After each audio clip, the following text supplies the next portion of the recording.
அனைவருக்கும் வணக்கம். Easy lecture channel உங்களை மிகவும் அன்புடன் வரவேற்கிறது. நாம இன்னைக்கு இதுக்கு முந்தைய வீடியோல ஒரு எலக்ட்ரிக்கல் சிஸ்டம்க்கு எப்படி ஸ்டேட் மாடல் கன்ஸ்ட்ரக்ட் பண்றது அப்படிங்கறத பத்தி பார்த்தோம். இன்னைக்கு இந்த வீடியோல ஒரு மெக்கானிக்கல் சிஸ்டம்க்கு ஸ்டேட் மாடல் எப்படி கண்டுபிடிக்கிறது அப்படிங்கறத பத்தி பார்க்க போறோம். வீடியோக்குள்ள போறதுக்கு முன்னாடி ஈஸி லெக்சர் அப்படிங்கற என்னோட சேனலை சப்ஸ்கிரைப் பண்ணுங்க. நாம இப்போ வீடியோக்குள்ள போகலாம். ஓகே, சோ இங்க ஒரு மெக்கானிக்கல் சிஸ்டம் கொடுக்கப்பட்டிருக்கு. அந்த மெக்கானிக்கல் சிஸ்டம்ல ரெண்டு பாடி இருக்கு. ஓகே, ஒரு பாடியோட மாஸ் m1, இன்னொரு பாடியோட மாஸ் m2. ஓகே, சோ இது வந்து நம்ம இந்த கண்ட்ரோல் சிஸ்டம் ஆரம்பிக்கப்பட்ட அந்த வீடியோக்குள்ள நம்ம ஒரு மெக்கானிக்கல் சிஸ்டம் எப்படி டிஃபரன்ஷியல் ஈக்குவேஷன்ல ரெப்ரசன்ட் பண்ணலாம் அப்படிங்கறத பத்தி பார்த்திருந்தோம். ஓகே, சோ இதுல வந்து பாடி m1 க்கு மட்டுமே ஒரு அப்ளைட் ஃபோர்ஸ் இருக்கு. இந்த அப்ளைட் ஃபோர்ஸ்னால ஏற்படக்கூடிய டிஸ்பிளேஸ்மென்ட் m1 ல ஏற்படக்கூடிய டிஸ்பிளேஸ்மென்ட் y1, m2 அப்படிங்கிற பாடியில ஏற்படக்கூடிய டிஸ்பிளேஸ்மென்ட் y2. ஓகே, தென் இங்க இந்த ஃபோர்ஸ்க்கு ஒரு அப்போசிங் ஃபோர்ஸ் m1 ல நடக்கும். அதோட மாஸ்னால ஒரு அப்போசிங் ஃபோர்ஸ் இருக்கும். அந்த அப்போசிங் ஃபோர்ஸ் வந்து rate of change of velocity, அதாவது ஆக்ஸலரேஷனுக்கு ப்ரொபோர்ஷனலா இருக்கும். டைரக்ட்லி ப்ரொபோர்ஷனல் டு, அதாவது இந்த பாடியில இருக்கிற மாஸ்னால ஏற்படக்கூடிய அப்போசிங் ஃபோர்ஸ் வந்து டைரக்ட்லி ப்ரொபோர்ஷனல் டு ஆக்ஸலரேஷன் இருக்கும். அதே இங்க ஒரு டேஷ்பாட் இருக்கு. இந்த b1ங்கிறது டேஷ்பாட் இல்ல டேம்பர்னு சொல்லுவோம். ஓகே, சோ இந்த டேஷ்பாட் வந்து m1 m2 அப்படிங்கிற பாடியை கனெக்ட் பண்ணுது. இதனால ஒரு அப்போசிங் ஃபோர்ஸ் ஏற்படும். இந்த அப்போசிங் ஃபோர்ஸ் எதுக்கு? இந்த அப்போசிங் ஃபோர்ஸ் வந்து வெலாசிட்டிக்கு டைரக்ட்லி ப்ரொபோர்ஷனலா இருக்கும். அதே மாதிரி k1 அப்படிங்கிற ஸ்ப்ரிங்னால ஏற்படக்கூடிய அப்போசிங் ஃபோர்ஸ் வந்து டிஸ்பிளேஸ்மென்ட்க்கு டைரக்ட்லி ப்ரொபோர்ஷனலா இருக்கும். அதே மாதிரி பாடி m2 இருக்கு. இந்த பாடி மாஸ் m2, இதோட மாஸ்னால ஒரு அப்போசிங் ஃபோர்ஸ் வந்து இதுல ஏற்படக்கூடிய ஆக்ஸலரேஷனுக்கு டைரக்ட்லி ப்ரொபோர்ஷனலா இருக்கும். அதே மாதிரி இதுல இருக்கக்கூடிய இந்த டேஷ்பாட்ல ஏற்படக்கூடிய அப்போசிங் ஃபோர்ஸ் வந்து வெலாசிட்டிக்கு டைரக்ட்லி ப்ரொபோர்ஷனலா இருக்கும். இந்த ஸ்ப்ரிங்ல இருக்கிற ஸ்ப்ரிங் இருக்குல்லையா, அந்த k2, இந்த ஸ்ப்ரிங்னால ஏற்படக்கூடிய அப்போசிங் ஃபோர்ஸ் வந்து டிஸ்பிளேஸ்மென்ட்க்கு டைரக்ட்லி ப்ரொபோர்ஷனலா இருக்கும். ஓகே, சோ இந்த டிஸ்பிளேஸ்மென்ட் என்னன்னா இங்க y1 இங்க y2. அதே மாதிரி இந்த டேஷ்பாட் வந்து m1 m2 ஐ கனெக்ட் பண்ணுது. k1ங்கற ஸ்ப்ரிங் m1 m2 ஐ கனெக்ட் பண்ணுது. ஆனா b2ங்கற ஸ்ப்ரிங் வந்து b2ங்கற டேஷ்பாட் வந்து m2 ல லிங்க் ஆயிருக்கு. ஒரு பாயிண்ட் இன்னொரு பாயிண்ட் ஃபிக்ஸட் பாயிண்ட்ல கனெக்ட் ஆயிருக்கு. அதே மாதிரி தான் ஸ்ப்ரிங் k2 m2 ல இருந்து ஒரு ஃபிக்ஸட் பாயிண்ட்க்கு கனெக்ட் பண்ணப்பட்டிருக்கு. இப்போ இதுல இருந்து நம்ம ஃப்ரீ பாடி டயகிராம் வரைஞ்சிட்டு அதுக்கு அப்புறம் ஃபோர்ஸ் ஈக்குவேஷன் கால்குலேட் பண்ணி ஃபோர்ஸ் மாஸ் ரிலேஷன்ஷிப் வச்சு ஈக்குலிபிரியம் கண்டிஷன்ல நம்ம எல்லாம் எழுதுவோம். சோ அதெல்லாம் நம்ம ஏற்கனவே தேவையான அளவு பார்த்திருக்கிறதுனால இப்போ டைரக்டா இதுல இருந்து ஈக்குவேஷன் எழுதிடலாம். ஓகே, சோ பாடி m1, இந்த பாடிக்குள்ள ஃபோர்ஸ் ஈக்குவேஷன் எழுதுறோம். இதுல opposing force is equal to total applied force. Total opposing force is equal to total applied force. Okay, இது வந்து ஈக்குலிபிரியம் கண்டிஷன்ல ஏற்படும். இப்போ opposing force என்னலாம் இருக்குன்னா பாடி இந்த மாஸ் m1 னால ஏற்படக்கூடிய ஃபோர்ஸ், ஓகே, ஃபிரிக்ஷனால ஏற்படக்கூடிய ஃபோர்ஸ், இது வந்து directly proportional to acceleration. So acceleration வெச்சல நமக்கு displacement, rate of change of displacement, velocity, rate of change of velocity வந்து acceleration. So acceleration ni பாத்தீங்கன்னா அது double differentiation of displacement வரும். d square y1 மட்டும் தான் divided by dt square. Okay, plus வேற என்ன connect ஆயிருக்கு? இந்த டேஷ்பாட் b1 கனெக்ட் ஆயிருக்கு. ஓகே, இதனால ஏற்படக்கூடிய அப்போசிங் ஃபோர்ஸ் வந்து டைரக்ட்லி ப்ரொபோர்ஷனல் டு வெலாசிட்டி. இங்க இது வந்து m1 க்கு இருக்கு, m2 க்கு இருக்கு. இங்க m1 ஓட டிஸ்பிளேஸ்மென்ட் y1, m2 ஓட டிஸ்பிளேஸ்மென்ட் y2. அதனால இது வந்து எதுக்கு டைரக்ட்லி ப்ரொபோர்ஷனலா இருக்கும்னா d by dt of y1 minus y2 வரும். அத நம்ம எப்படி எழுதலாம்னா b1 into dy1 divided by dt plus b1 into dy2, sorry, minus b1 into dy2 divided by dt ன்னு எழுதிக்கலாம். ஓகே, அதே மாதிரி k1 னால ஏற்படக்கூடிய opposing force directly proportional to displacement. இது வந்து y1ங்கற டிஸ்பிளேஸ்மென்ட்க்கு ரிலேட் ஆயிருக்கு, y2ங்கற டிஸ்பிளேஸ்மென்ட்க்கு ரிலேட் ஆயிருக்கு. ஏன்னா m1 m2 ரெண்டுத்தையும் இத கனெக்ட் பண்ணுது. அப்ப இது எப்படி எழுதலாம்னா plus k1 into y1 minus k1 into y2. k1 into y1 minus y2 ன்னு எழுதுவோம். ஓகே, அத நம்ம k1 into y1 minus k1 into y2 ன்னு எழுதலாம். இது எல்லாமே total force acting on body of mass m1. total force acting is total opposing force.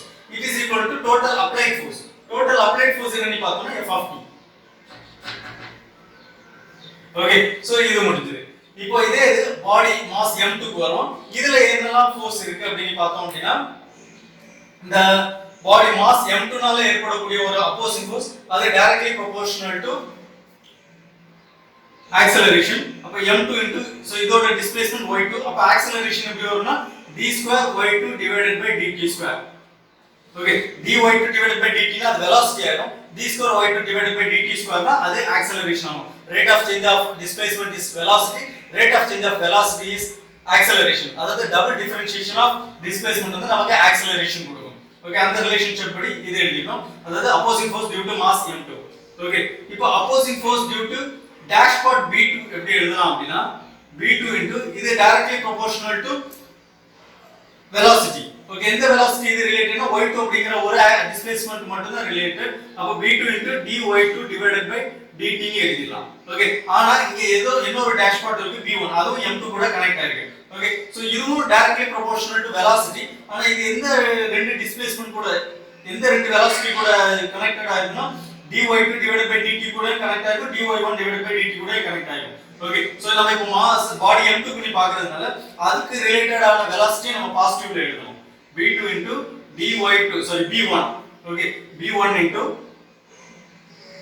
dy2 divided by dt minus b1 into dy1 divided by dt okay so இப்போ இது வந்து இதுக்கு நம்ம body mass m2 க்கு பண்றதுனால அதோட velocity பாசிட்டிவ்ல எழுதணும் okay then இங்க எழுதுறதுல என்ன பண்ணுவோம் b1 into dy1 இந்த dy1 divided by dt positive எழுதிட்டு dy2 divided by dt negative எழுதிப்போம் m2 க்கு பக்கத்துல dy2 divided by dt positive எழுதிட்டு dy1 divided by dt நெகட்டிவ்ல எழுதணும் ஓகே சோ இது இப்போ டேஷ் பார்ட் முடிஞ்சிச்சு அடுத்து ஸ்ப்ரிங் வரும் ஸ்ப்ரிங்கோட opposing force directly proportional to displacement so இங்க வந்து இந்த k2 ங்கற ஸ்ப்ரிங் வந்து y2 ங்கற டிஸ்பிளேஸ்மென்ட் மட்டும் தான் லிங்க் ஆயிருக்கு சோ k2 into y2 ஆனா இதே சமயம் இன்னொரு டிஸ்பிளேஸ்மென்ட் இருக்கு அதாவது k1 அது y2 கூட கனெக்ட் ஆயிருக்கு y1 கூட கனெக்ட் ஆயிருக்கு அப்போ k1 into y2 so y2 வந்து பாசிட்டிவ் எழுதணும் y1 நெகட்டிவ் எழுதணும் k1 into y1 that is equal to total applied force என்ன பார்த்தோம்னா 0 okay so body mass m2 க்கு நம்ம எந்த ஒரு opposing force-உம் அப்ளை பண்ணல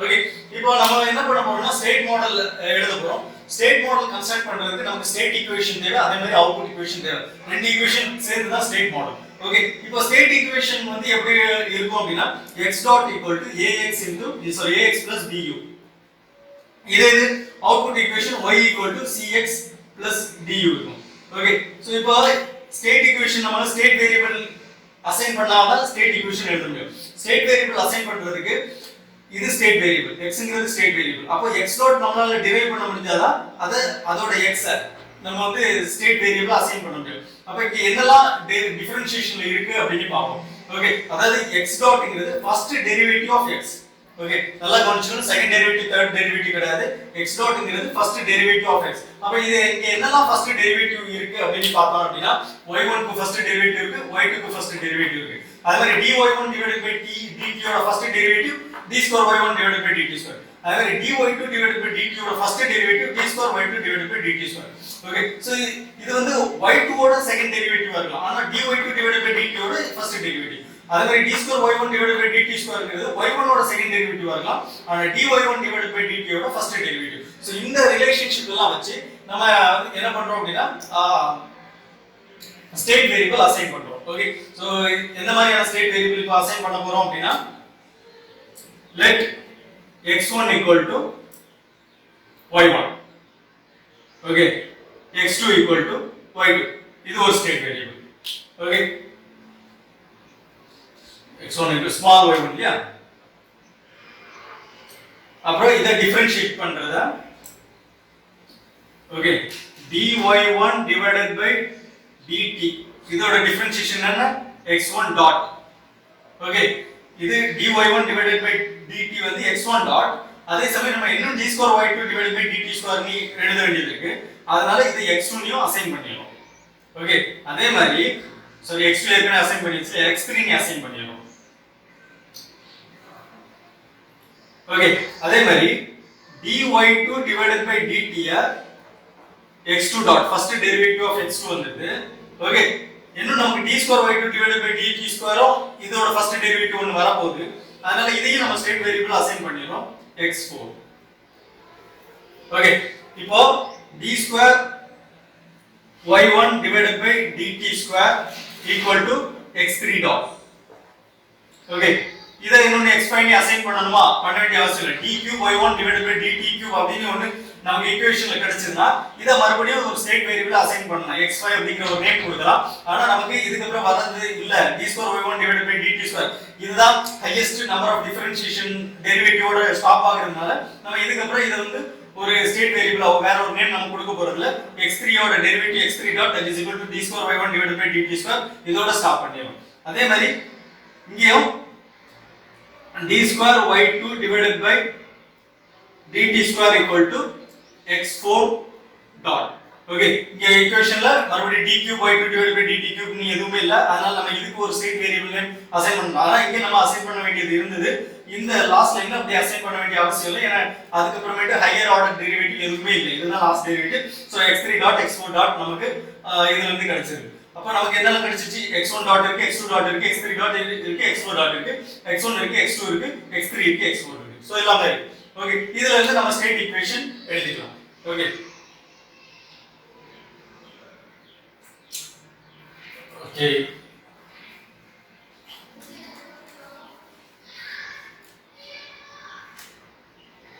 ஸ்டேட் ஈக்குவேஷன் இது x டாட் இந்த இடமும் ரப் பண்ணிறேன் ஓகே இப்போ இதுக்கு ஸ்டேட் ஈக்குவேஷன் பார்த்தோம்னா இந்த ஈக்குவேஷன் எடுத்துப்போம் m1 into so the equation I எழுதுறேன் m1 into d square y1 divided by dt square okay so m1 into d square y1 divided by dt square வந்து x3 dot plus b1 into dy1 divided by dt dy1 divided by dt x1 dot இருக்கு ஆனா x1 dot நீ எழுத கூடாது நமக்கு ஒரே ஒரு x3 dot இருந்தா தான் அந்த x3 dot left hand side வச்சிட்டு மிச்ச டர்ம்ஸ் எல்லாம் நம்ம ரைட் ஹேண்ட் சைடு கொண்டு போக முடியும் அதனால இது b1 into x1 dot னு எழுதுறது b1 into x3 னு எழுதிக்கலாம் okay minus b1 into dy2 divided by dt b1 into dy2 divided by dt minus b1 into dy2 divided by dt x2 dot னு எழுதணும் ஆனா நம்ம இப்ப டிரைவ் பண்ண போறது x3 dot ஓட வேல்யூ அதனால இங்க x2 dot னு எழுதணும்னா x3 dot x2 dot ரெண்டுமே ஒரே ஈக்குவேஷன் வச்சு கண்டுபிடிக்க முடியாது அதனால இது x2 dot பதில் x4 ஸ்டேட் வேரியபிளாவே எழுதிடலாம் x4 okay plus k1 into y1 plus k1 into x1 minus k1 into y2 minus k1 into x2 now y2 x2 f of t okay நம்ம இவ்ளோ பண்ணோம் ஆனா ஈக்குவேஷன் இதுக்கு இன்புட்க்கு ஒரு வேரியபிள் கொடுக்கல input variable நமக்கு u னு அசைன் பண்ணிக்க போறோம் f of t equal to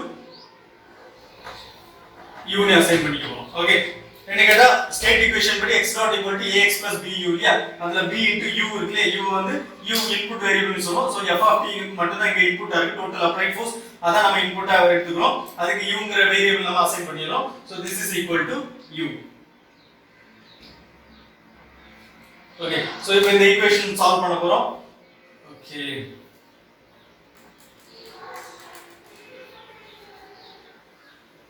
இப்போ x3 டாட் மட்டும் ஒன் சைடு வச்சிட்டு மிச்சதெல்லாம் நம்ம வேற சைடு கொண்டு போயிடலாம் ஆப்போசிட் சைடு கொண்டு போயிடலாம் x3 டாட் மட்டும் லெஃப்ட் ஹேண்ட் சைடு வச்சிட்டு இங்க u லாஸ்ட்ல எழுதிடலாம் இது ஆர்டர்ல எழுதணும் x1 ஏதாவது இருக்கா x1 இருக்கு இந்த k1 into x1 right hand side போச்சுனா -k1 into x1 ஆகும் இங்க ஏற்கனவே மல்டிப்ளைட் m by m1 இருக்கு இந்த m1 ரைட் ஹேண்ட் சைடு போச்சுனா -k1 divided by m1 into x1 okay அடுத்து x2 டேர்ம் இது இருக்கு இது ரைட் ஹேண்ட் சைடு போச்சுனா பிளஸ் ஆயிடும் நெகட்டிவ் சைன் பிளஸ் ஆயிடும் so plus k1 divided by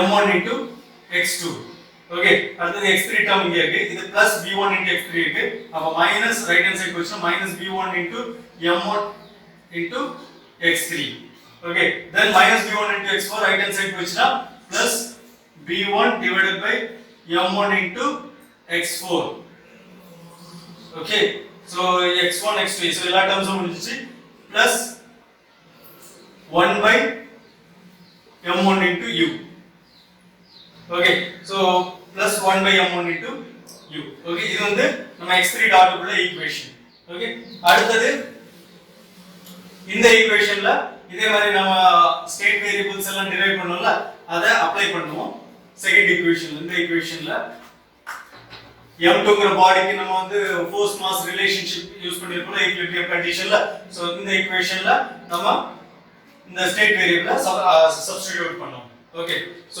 m2 into d square y2 divided by dt square வந்து x4 dot. Okay so இப்போ இந்த ஈக்குவேஷன்ல வேற எதுக்கும் நம்ம டாட் வச்சு எழுத கூடாது, எல்லாமே டைரக்ட் டெரிவேட்டிவ் எழுத கூடாது, எல்லாமே டைரக்ட் ஸ்டேட் வேரியபிளா தான் இருக்கணும். Okay plus b2 into dy2 divided by dt வந்து x2 dot, ஆனா நம்ம x4 தான் எழுதணும். ஓகே சோ வேற x2 dot எழுதுனா நம்ம மறுபடியும் x2 க்கு என்ன வேல்யூ கண்டுபிடிக்க வேண்டியது வரும். So b2 into x4 plus b1 into dy2 divided by dt plus b1 into x4 minus b1 into dy1 divided by dt x3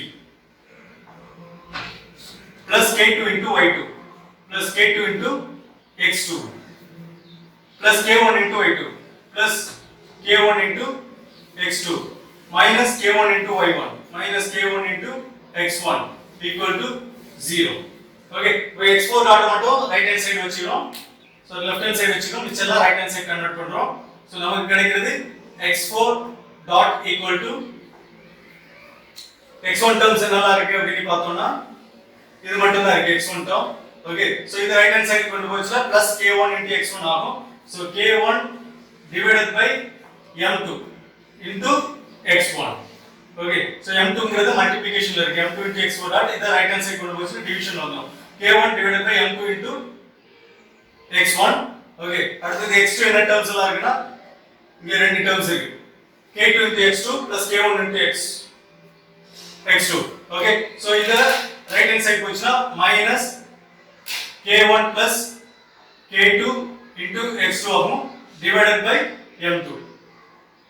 இது முடிஞ்சது. அதே அடுத்து x3 இந்த ஒரு டர்ம் தான், இது நெகட்டிவ்ல இருக்கு, ரைட் ஹேண்ட் சைடு போச்சுனா பாசிட்டிவ் ஆகும். So plus b1 divided by m2 into x3. Okay then x4 க்கு ரெண்டு டர்ம்ஸ் இருக்கு, ரெண்டுமே பாசிட்டிவ்ல இருக்கு, இது ரைட் ஹேண்ட் சைடு போச்சுனா நெகட்டிவ் டர்ம் ஆகும். minus b1 plus b2 into x4 common divided by m2. Okay so நமக்கு x3 டாட் கிடைச்சிச்சு, x4 டாட் கிடைச்சிச்சு. இப்போ நம்ம பார்க்க வேண்டியது x1 டாட்டும் x2 டாட்டும் பார்க்கணும். x1 dot equal to x3, x2 dot equal to x4. Okay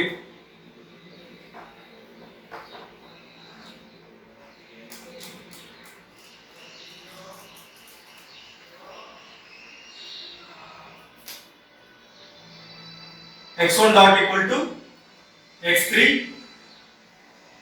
x2 dot equal to x4. okay so இப்போ நமக்கு x1 dot கிடைச்சிச்சு, x2 dot கிடைச்சிச்சு, x3 dot கிடைச்சிச்சு, x4 dot கிடைச்சிச்சு. இதெல்லாம் வச்சு நம்ம ஸ்டேட் ஈக்குவேஷன்ல சப்ஸ்டிட்யூட் பண்ணோம். State equation x dot equal to ax plus bu then y is equal to cx plus du. so இதல சப்ஸ்டிட்யூட் பண்ண போறோம். நமக்கு x1 ங்கிறது காலம் வெக்டர். சோ x1 எப்படி எழுதலாம் அப்படினா x1 dot x2 dot x3 dot x4 dot. okay that is equal to இங்க நமக்கு ஸ்டேட் வேரியபிள் எப்படி இருக்கும் அப்படினா state vector x1 x2 x3 x4. So இதுதான் ஸ்டேட் வெக்டர் பிளஸ் இப்போ நம்ம இதல என்ன எழுத போறோம் அப்படினா A வெக்டார் எழுத போறோம். A மேட்ரிக்ஸ் சிஸ்டம் மேட்ரிக்ஸ் னு சொல்றோம். சோ A மேட்ரிக்ஸ் x1 டாட்ல இருந்து ஸ்டார்ட் பண்ணோம். x1 dot equal to x3, x1 dot equal to 0 into x1 plus 0 into x2 plus 1 into x3 plus 0 into x4. Okay இதே மாதிரி கொஞ்சம் space விட்டு எழுதிக்கலாம். x1 x2 x3 x4. okay so 0 0 1 0. அடுத்தது x2 dot க்கு எழுத போறோம் equation x2 dot equal to x4. அதாவது 0 into x1 plus 0 into x2 plus 0 into x3 plus 1 into x4. ரைட்டா? சோ x2 டாட் முடிஞ்சிச்சு. x3 டாட் இங்க இருந்து எழுத போறோம். x3 டாட் வந்து -k1 divided by m1 into x1 minus k1 divided by m1 into x1 plus k1 divided by m1 into x2 minus b1 divided by m1 into x3 plus b1 divided by m1 into x4. Okay, plus 1 by m1 into u. 0 0 1 by m1 0 into u. Okay, so x3 dot எழுதுறதுல மட்டும் தான் நமக்கு input vector input field input variable involve ஆகுது. அடுத்து x4 dot இந்த ஈக்குவேஷன்ல எழுதுவோம் k1 by m2 into x1 minus k1 plus k2 divided by m2 into x2 plus b1 divided by m2 into x2 minus b1 plus b2 divided by m2 into x4. Okay, இது state equation. Okay, so நமக்கு state equation கிடைச்சிச்சு. அடுத்து output equation எழுதணும். Output equation y cx du. So output என்னன்னு பார்த்தோம்னா நமக்கு ரெண்டு பாடியின்ல நடக்கக்கூடிய டிஸ்பிளேஸ்மென்ட் தான் output. Okay, so body mass m1 ஓட டிஸ்பிளேஸ்மென்ட் என்ன அப்படினா y1, பாடி மாஸ் m2 ஓட டிஸ்பிளேஸ்மென்ட் என்னன்னா y2. ஓகே, சோ y1 எப்படி அசைன் பண்ணிருந்தோம்?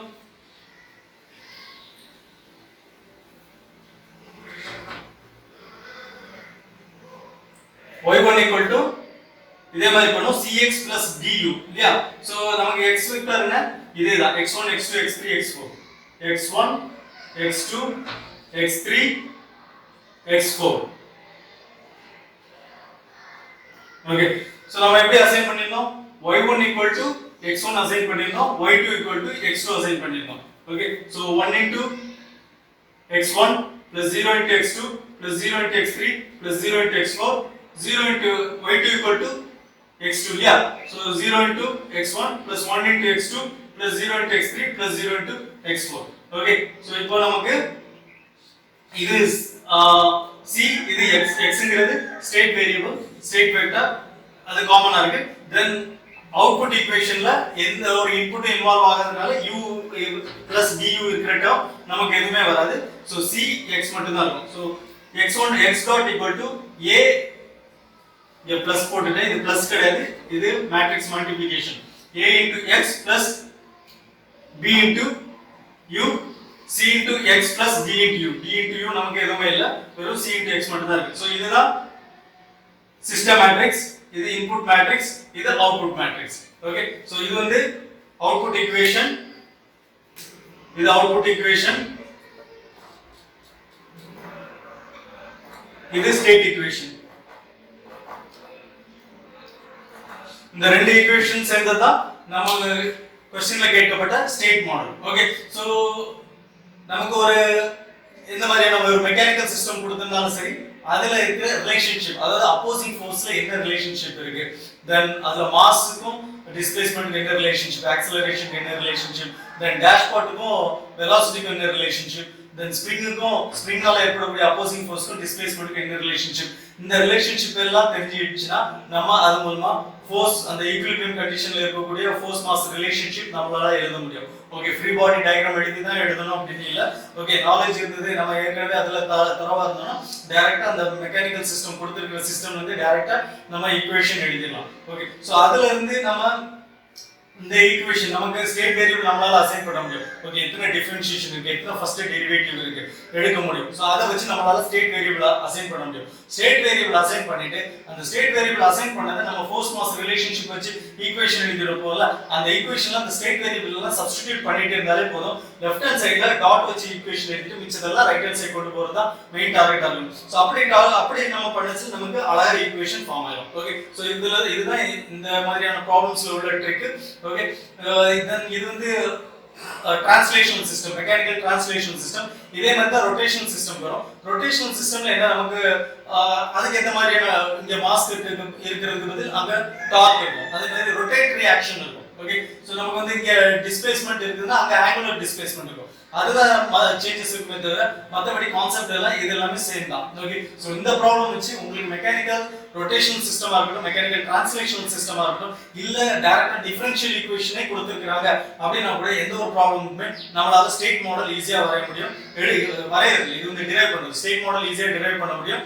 ஓகே, ஸோ உங்களுக்கு இந்த வீடியோ வந்து கம்ப்ளீட்டா புரிஞ்சிருக்கும் அப்படின்னு நம்புறேன். இந்த வீடியோ பற்றின கருத்துக்களை நீங்க கமெண்ட் பாக்ஸ்ல தெரிவிங்க. மறக்காம வீடியோவை லைக் பண்ணுங்க, ஷேர் பண்ணுங்க. ஈஸி லெக்சர் அப்படிங்கிற எங்களோட சேனலை சப்ஸ்கிரைப் பண்ணுங்க. மீண்டும் மற்றொரு வீடியோவில் சந்திப்போம். நன்றி, வணக்கம்.